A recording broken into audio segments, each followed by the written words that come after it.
All right, ladies and gentlemen, welcome. It is the Greg Dean Stand-Up Comedy Thursday Open Mic. Donovan, you look comfortable, man. Make yourself at home, because you are. I love it. Donovan, you want to do some time tonight? Just give me a moment. You just watching tonight? Yeah. All right, no problem. And where you broadcasting from today? Atlanta. Atlanta, nice. And we have Mai. Is that how you say it, Mai? Whoops, you're muted, Mai. There you go. Hi, yes, my name is Mai. Hi, Mai. Did you want to do some time today? Yes, sir. All right, you got it. Where are you from? I am in Boca Raton, Florida. All right, Boca Raton. Beautiful. We'll wait for a few more people and then we'll get started. Jeff, did you want to do any time tonight? Nope, I'm just going to watch. No problem. So far, we have a show of one. This is exciting. Tony, you're gonna do some wordsmithing. You want to go last? Sure. All right, Tony's gonna do some wordsmithing. Evelyn, you ready to do some stuff? Sure. You don't mind hearing stuff again? No. Reinterpret it.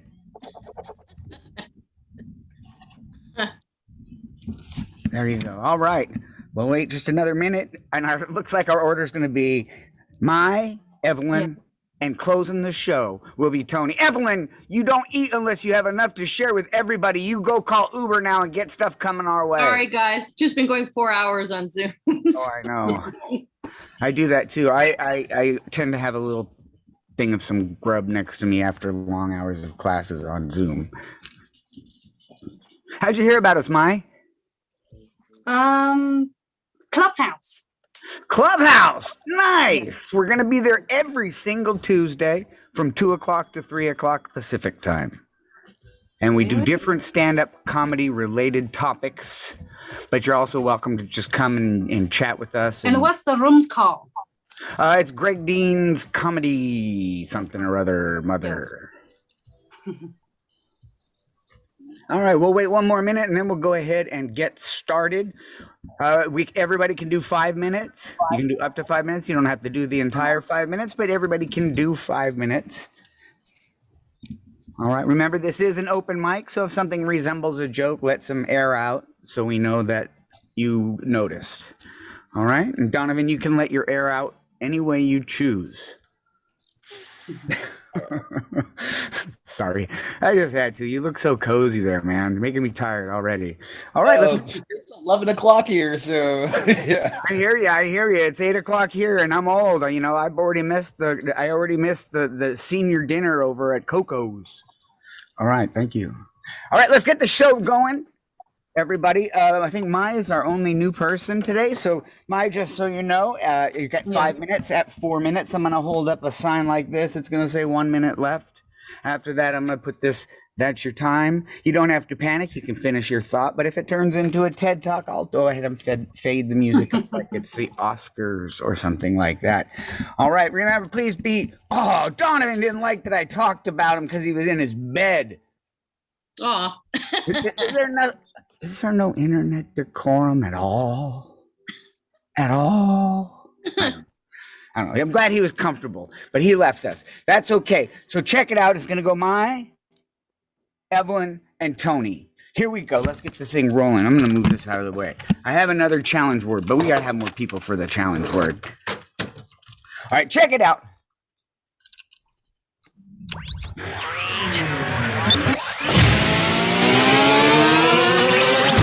All right, ladies and gentlemen, boys and girls, landlords and tenants, I don't care who you are. I don't care where you're from.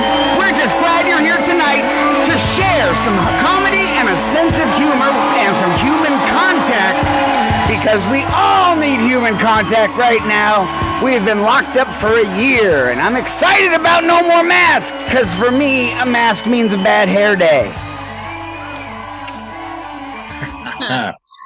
Yeah, I like that joke. That's one of my other thing is right now. Don't be alarmed. There is my chin is not being humped by a skunk. All right, it's the Greg Dean stand-up comedy open mic on Thursday. Can you feel the energy? It's insane. Woohoo! Yeah. Did you see it? It infected her, and she said, "Ooh!" all the way in Boca Raton, Florida. God, this is already so exciting. I'm going to bring up our first performer. She builds rope swings from dental floss, has a pet skink, and is the former resident of the planet Saturn. Put your hands together for Mai!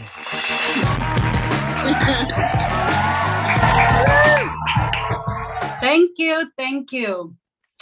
Well, my parents did not like to be around my teenage son because he is autistic.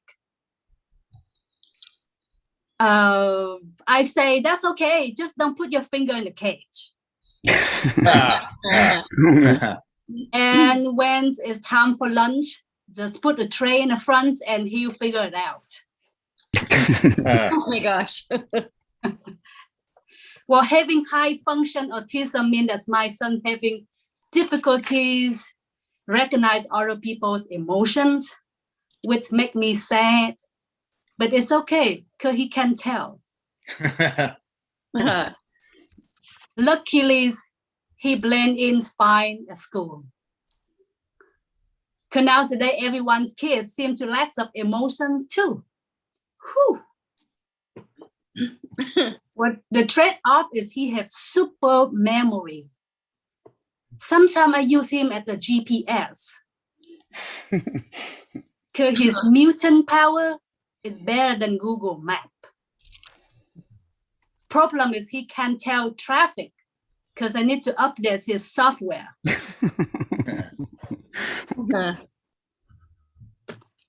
Talking to him is like talking to a robot R2-D2 in Star Wars because he communicates through a series of bleeps, bloops, and whistles. I can even whistle. When he gets really mad, he would curse at inside the house. I say, it's okay, just let your emotion out. But I don't want to hear it. So we start cursing in Spanish. The younger siblings still pick it up though. Now my 4 years old, every time he wants breakfast, he sounds like a Mexican seller. He would be on his high chair and like, Lucky Charm con de leche puta. He even called his 1 year old brother Ese.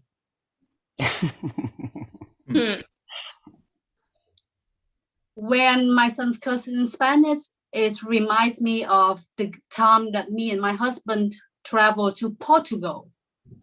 We had such a great time because he wasn't there. Oh. I also remember when he was 4, the doctor said that he had struggled with speech. I say that is not autism. That is because I taught him. Yeah. The doctor also said that I should let him focus in just one language, English. I am so happy now that he picked up on some Spanish. 2 broken languages better than 1 well-spoken one. Bilingual, you better have bilingual in your resume. Well, the only word in Spanish that I understand is caca. And it means to look like a celebrity. I know it's because my friend Marisa always say that I look like caca. She also make this YouTube skits saying that her life is caca. I can't wait until my life becomes celebrity too.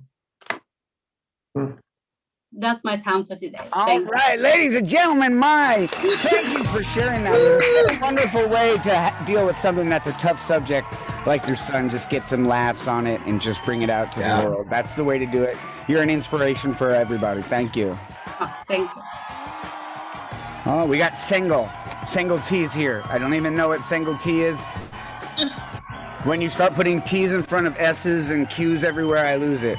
All right, this is exciting. Oh, yeah, I know you. You're TJ, right? Yep. All right. Hey, how's it going, TJ? You doing any time tonight? Nah. All right, you're here perfect time just before the end of the show. I'm going to bring up, before I bring up our closing act, I'm going to bring up our headlining act. Ladies and gentlemen, she's the district attorney for the city of Miami. She won a gold medal in the International Grilled Cheese Competition, and she can speak backwards in Portuguese. Ladies and gentlemen, Evelyn Thatcher! Hi, everybody. Happy Thursday. So my name is Evelyn, and I don't know if it's just me, but I've noticed that Evelyn in movies and TV, it's always the weird aunt. And that actually perfectly describes my fashion style. Whenever I meet another Evelyn, I always get like weirdly competitive. And I imagine this high noon where we're flinging like 1950s headbands at each other. Yeah. So I know I look like I just came off a farm from Oklahoma, but I'm actually from New York. But once you talk to me, you'll see that I'm a New Yorker because I'm blunt. Yeah, I'm so blunt. Even when I talk to myself, I get offended. Last week, I got so offended, I didn't talk to myself for a month. It was like, enough is enough, lady. So yeah, clap if you've gained weight in the pandemic. Anybody here? Yeah. Yes. Clap if you've ever tried any kind of diet. Anybody? Yes. Yeah, what kind of diet did you try? No, actually, I just had a baby a year ago, so I did gain some weight, but I don't want to lose it because everybody say I look good. Oh, Now. awesome. Yeah. You I gained think weight, but you lost like 7 pounds in one day. exactly. That's awesome. Yeah, I think I'm more my diet is more in your line of thinking there. Yeah, I do my own version of Weight Watchers. As I gain weight, I watch it. Works for me. So yeah, my dad has a new girlfriend and she's very liberal with his money. Yeah. Yeah, I saw my cousin's new baby and it just makes me marvel at how I forgot to have one. Yeah, I know. And my boyfriend and I are expecting. Yeah, I want a girl and he wants a hot Korean maid. Oh boy. So yeah, during the quarantine, I used to say that my ass was becoming like Mars, huge, but impossible to get to. But this spring, after the US rover and the Chinese rover landed, I was like, Mars is getting more action than me. I can't believe I'm getting jealous of a planet. Mars kept saying, Red Rover, let Red Rover come over. And then he did. He came and so did I. Oh, now, mon Dieu, I had not one but two. Now that is afterglow. I was like, damn you, Mars, damn. Oh, man. So, yeah, I'm as a performing artist, I am a triple threat. I'm a stand-up comic, opera singer, and unemployed. No surprise there. And stand-up comedy and opera is actually pretty similar. It's all about me, me, me, me, me. Yeah. Yeah, I used to, being an opera singer in the US has always been the least popular art form. But now in the pandemic, it's not just unpopular, it's deadly. Mm. But on the bright side, at least my singing is finally having an effect on people. Yeah, it will kill them. I live in New York and my boyfriend lives in LA. He says he misses me a ton, which is lucky for him because the next time I see him, that's exactly how much I'll weigh. Anyway, so yeah, and I think, Kevin, am I out of time or like? 20 minutes still. Oh, sweet. Now you can wrap it up. It's just about 5. Oh, okay. So luckily, don't worry about me, being unemployed. My boyfriend works in Hollywood as a screenwriter. So I'm sleeping my way to the bottom. Thank you guys so much. Yay. Evelyn, thank you for sharing. Sorry you haven't had kids. I got to tell you, I never knew what true happiness was until I had kids. Now it's too late. Yeah. All right, check it out. And Mai was saying that her son calls people essay. I love that. I used to call my daughters, like when they were little, like about 7 or 8, I would call them Holmes. I'd be like, "What's up, Holmes?" And everybody thought I was like the weirdest dad calling my kids Holmes. 2 girls, little girls. Aw. "What's up, Holmes? Come on, Holmes. That's my homie. Those are my homies. I love it. This is exciting. See? Do you feel it? Man, we learned so much here. This is exciting. I'm going to bring up our final performer, closer. He hosts a podcast cooking show called My Wet Noodle. He's a competitive hopscotcher and has a birthmark shaped like Abraham Lincoln. Ladies and gentlemen, from Pasadena, California, in some form of vault, it looks like Tony G.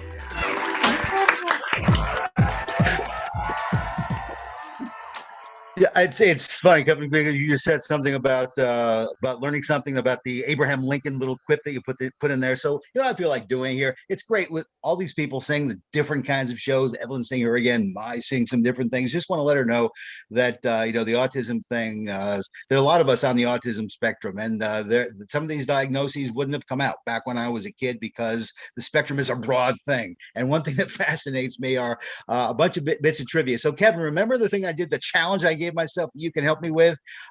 Give me 10 years during American history, 1789 to 2021, and I can tell you who was president during that time. And maybe if I happen to know a little factoid about the whole thing, that'll be a little bonus too. So Abraham Lincoln, I'll take Lincoln out of the game, 1861, 1865. Boom, 4 years plus a month or so out of contention. I'll give myself 1 point for that. Abraham Lincoln, by the way, had a dog. Did you know that? His dog was named Rover from Mars. It was not from Mars. Actually, it was a dog named Rover. Actually, it was a dog. I don't know the name, but Lincoln did have a dog, and the dog was famous. Now, what do we got? What years? Give me a year. 1796. 1796, that would have been during the very first administration ever, George Washington. I just saw recently a picture of what George Washington would have looked like if he had been alive today. And it was a great picture with the flag in the back and with the suit and everything, and then the little American flag thing. You know who he looked like? It was really bizarre. He looked like James Cromwell, slightly heavier James Cromwell. It's true. I'm not making this up. I don't have to because American history is strange enough. 2 for 2. I got Washington, Lincoln. I got half of Mount Rushmore. Perfect. That's wonderful. What a night. Who's got a year? What were the range again? 1789 to today. You can say 8 million BC. I'll say nobody. And that's a free point for me. But what's 1954. 1854, fantastic year. 1848 is one of my favorite elections. That's when James K. Polk was elected, a man who said, I will serve 1 term. I have 4 promises, and I will make good on all 4. He served 1 term, and then he was done. Following up him was Zachary Taylor, who served only about a year and a half of his term, and then he, died strangely because on the 4th of July, it was really hot, and he went back to the White House and refreshed himself with ice cold milk and fresh fruit. The problem in those days, they didn't have refrigeration, and the milk and the fruit was washed with water that was disgusting. You know what water was like back in those days? You know what the ice was like that kept the milk cold? It was disgusting. So following up him was Millard Fillmore, who was at one point the mayor of Buffalo, New York, my birthplace. I just gave you three right there: Polk, Fillmore, and Taylor and Fillmore. And I just heard a bell. Every time the bell rings, an angel gets his wings. Jimmy Stewart. Actually, if George Washington would have looked like Jimmy Stewart and James Cromwell, kind of a cross between the two. So I'm up to 5. I got 5 so far. Yes, just 5 more. Yes. Yeah. It's only June 10th, and we have a new moon tonight, a brand new moon. It's amazing. Can't even see it, but it's a brand new one. Everyone's going crazy. Okay, everyone's just sitting around. I'm listening. We're listening. You're listening. We're riveted. Put the years in the chat. Would you say unlimited? Who was the unlimited year? Unlimited year. Who was that? Do you mean a leap year, a long year? That's not unlimited. It's just a longer year than usual. The only 3 presidents who were elected in non-leap years were Thomas Jefferson, 1800, William McKinley, 1900, and George Washington, 1797. How do you like that? 1800, 1900, you say? That's because of the Gregorian calendar. If you're a century year, you must be divisible by 400 in order to be a leap year. Ding, once again. I'm going to give myself 2 points credit for that one. Who's got a year? What's the score right now? What's the score right now? The Yankee game? No. How many points you got? How many points Cole, you got? I do not think that Cole was doctoring the baseball. Garrett Cole for president? No, I don't think so. He's too young. Plus, I think he's Canadian. No, he's not Canadian. But I'm up to 6. 1922.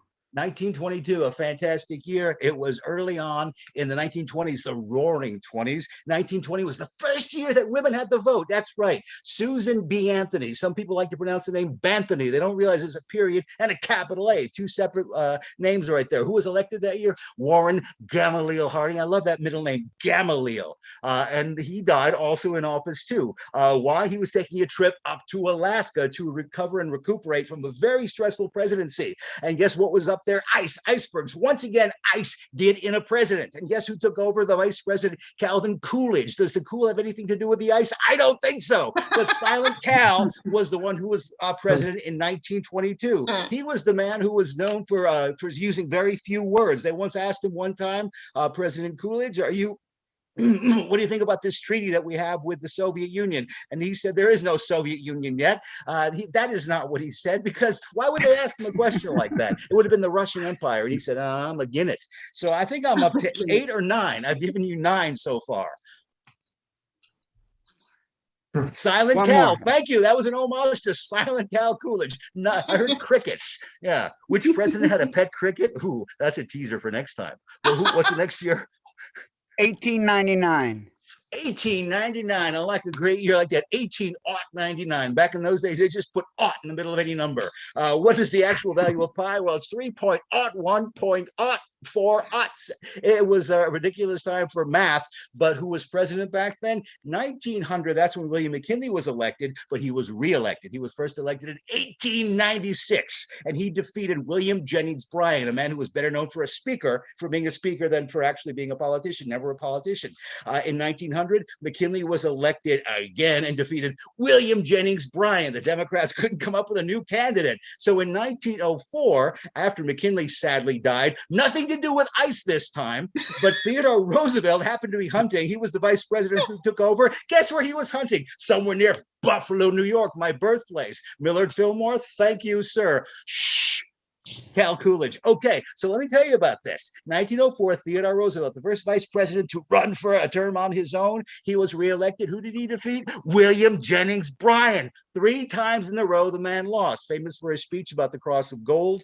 A very fine film and play was made about him. If you ever heard of Inherit the Wind, about the Scopes trial, the monkey trial, yes, we come all the way from, I think it was from weasels to, no, it was from skunks to monkeys. And that's the way that American politics should go.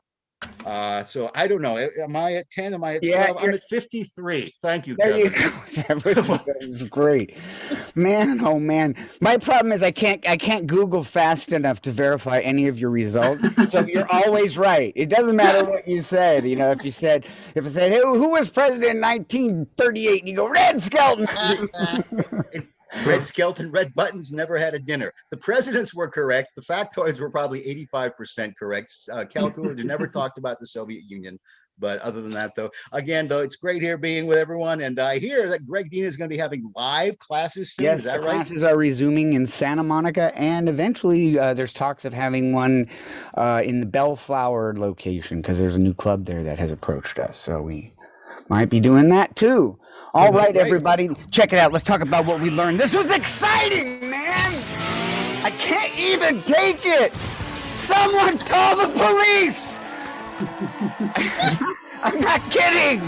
Something's gone horribly wrong.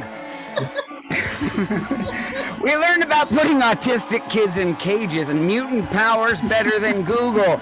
And life is caca. We learned about Weight Watchers, hot Korean maids, and me. We learned about a slightly heavier James Cromwell, Susan Banthony, and Monkey Trial. Ladies and gentlemen, give a round of applause to all these performers. This is the only place you can see this show, because when I end this meeting, this show disappears. This is it, everybody. On behalf of the entire Greg Dean team, I want to say thank every one of you. Hey, and you guys on YouTube and Facebook and stuff, if there's a time you want an open mic, because we can do an open mic anytime, just send us a message on Greg Dean Stand-Up Comedy. All right, everybody, bye-bye. Bye.